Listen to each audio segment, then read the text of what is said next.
Avokat, ka pasur një reagim ditën e sotme të Richard Grenell, një personazh shumë afër Donald Trump dhe po ashtu edhe të djalit të Donald Trump, lidhur me një lajm që është publikuar nga media shqiptare, se Ramës i është anulluar një takim me djalin e Donald Trump, i cili ishte për vizitë në Serbi. Të dy kanë reaguar duke e mohuar si lajm, duke e thënë që lajmi është i pavërtetë. Këto janë qesharake në politikë në një shteti dhe për burra shteti, për faqësues shteti, se s'është burr shteti Edi Rama, këto janë qesharake, janë të turpshme. Urtotëri, do vesh të takosh maçin e Trumpit ti për të bërë politikë në Shqipëri. Kush është djali i Trumpit?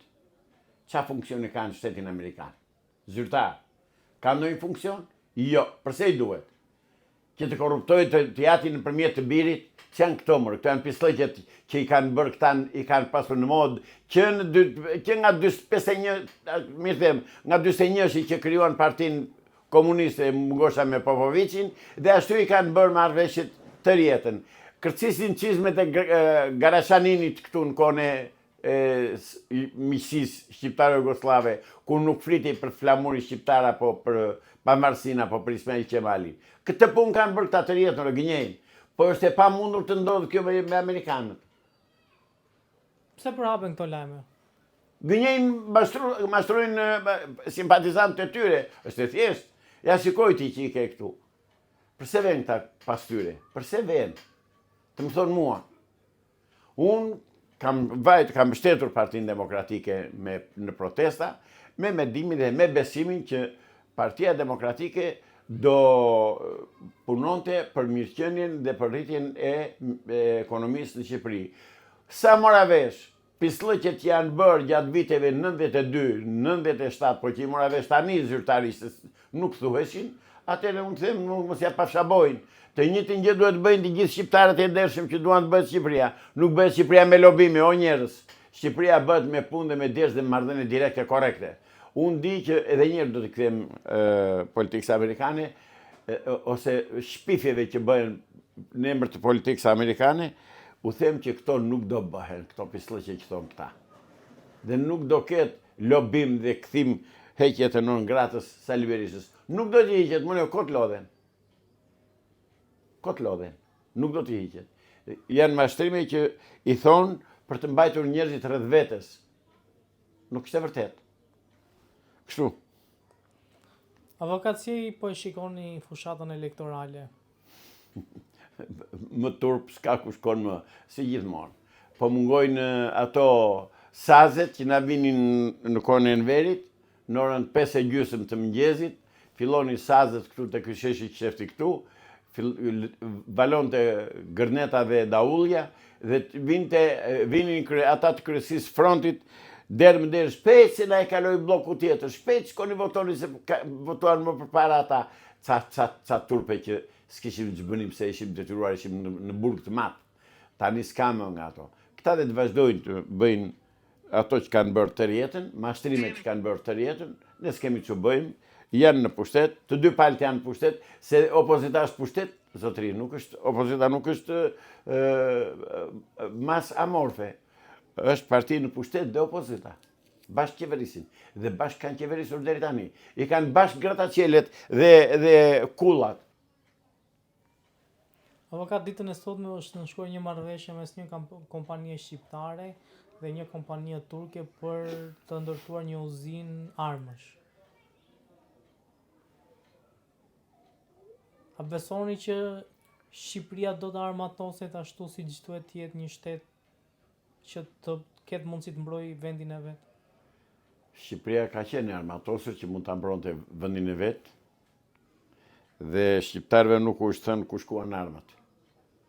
Kemi pasur gati $100 miliard armatime. Tanke, avion, anije, artilleri, sa askush tjetër. Ku vajten? Tani, ç'armë do prodhohen? S'on do prodhohen armë, po ç'armë do prodhohen? Se po të bësh një uzinë ti për prodhuar pistoleta dhe automatik, për kë i bën? Për lepuj? Zotri, sot armë nuk janë më këto konvencionale, këto armë të këmsoris apo artilleria. Sot armë është raketa. Prodhon raketa? Jo. Për mua të bëjnë çdoj. Nuk e di çfarë marrëveshje është bërë, por nuk besoj se do prodhohen armë që të mbrojë Shqipëria nga fuqi super të armatosura siç është Serbia apo Greqia. Avokat, po themi politika shqiptare ka artikuluar shpeshherë që do riaktivizoj uzinat dhe fabrikat që janë mbyllur dhe janë shkatruar më përpara. Do jap njëri llogari pse u mbyllën ato që qenë njerë, pastaj këtu jemi, do të reaktivizojmë ato. Po kush i mbylli? Se këtu janë kryeministrat, ministrat dhe qeveritarët e 32 vjetëve, këtu janë, në Shqipëri, janë këtu. Të dalin të japin llogari, shkoni pyeteni zotëri, pse janë mbyllur? Pse nuk shkojnë gazetarët të pyesin? Pyeteni atë Sali Berishën, se aty e keni. Zotëri, pse janë mbyllur uzinat? Pse mbyllë kombinatet? Pse mbyllë uzinën e telave në Shkodër që ishte me prodhim me cikël të mbyllur? Pse mbyllë uzinën mekanike të Korçës, të ujku në Korçës, kombinatin Do shta kanë qenë teknologji e vjetër? Morë pse, ku janë ato të vjetër, ku janë, dakord? Mirë, qenë teknologji e vjetër, janë dakord me ty. Po ku janë? Ka dashur që t'i bëj të re. Pra, jo më janë vjedhur, janë hequr dhe janë sabotuar për ta lënë Shqipërinë lakuriqen me struqërve. Po ka pas në i prapasken kjo apo? Pa tjetër, është tradhtie pastër kombëtare. I kanë shërbyer interesave serbo-greke. Qarmatosja e Shqipërisë dhe mbyllja e uzinave dhe fabrikave është strategji e pastër për të hequr, për të përzënë shqiptarët nga Shqipëria. Të ka nikur rinia, s'ke rini. S'ke rini, mo i pyesim rinit, djemë të ri dhe vajzat e reja, ato krijojnë familja apo jo dhe pyetje parë bëjnë thonë, ku ta çojnë? Ja e mora nusen apo burrin, ku do shkojmë të rinë? Ja u martuam, me çfarë do të rrisim fëmijët? Me këto rroga qesharake? Jo më në këta në hajdut, janë kaj të pështirë sa pranojnë që për të hequr një non grata paguajnë $6 milion, në kërse është e vërtet natyrës, apo euro, në Amerikë, dhe popullit i thonë jeto me aqë sa të kemi caktuar neve. Këta në hajdut, këta tradhtar, këta janë kriminel, këta duhet venë paralitarit, këtë di unë. Të tërë këta që kanë shkatruar uzinat dhe fabrikat, duhet të venë në litar. Kaq. Po kush nga fabrikat që ka qenë atëherë mund të mbajë, po themi? Mund të mbajë, po të them unë. Uzina e instrumentave në Korçë 1. Kombinati i autotraktorëve 2. Uzina mekanike e patosit 3. Kombinati tekstilit 4. Po ai mirë them, azotiku i Fierit, superfosfati i Laçit, pse u mbyllën? Punon me lënë të parë, me dhe. Azotiku punonte me azot, ajri. Pse i mbyllën? Pse duhet vinë plerat kimike nga jashtë kur ne prodhonim sa s'kishte s'kishim ku t'i çonim? Është strategji e mirëfillt e organizuar, e urdhëruar dhe e paguar për të shkatëruar Shqipërinë nga Beogradi dhe nga Athina. Pikë dhe këtu përgjegjësinë kryesore ka duke filluar që nga Sali Berisha, Fatos Nanua, e të gjithë deri tani ku jemi sot. Ilir Meta, të gjithë. Po si ka mundësi që shqiptarët nuk e kanë kuptuar këtë gjë? Jo kanë kuptuar, po s'kanë pasur që bëjnë. I kanë mbajtur pushtet 30 vjet, 40 vjet. Mua ata kërkojnë të mbajnë akoma, ne u themi për ditë që u kanë vjedhur, ka ta ndisur. Po s'kanë alternativë, ku do votojnë? U dhe të rinë, mire gjënë atëre. Ti që i zoti për vete nuk kam në internet kam gjetur ato kapricios e Francisco Gois. Dhe një nga ato që mua ka pëlqyer jashtë zakonisht shumë dhe që na shkon për shtatëve shqiptarëve është që ka një fshatar që ka një kërric gomari në kurric në qafë. Dhe në dicitura poshtë thot, ti që i zoti për vete nuk je, më mbaj në kurric se mirë më ke. I meritojmë këta, të rrinë mirë janë.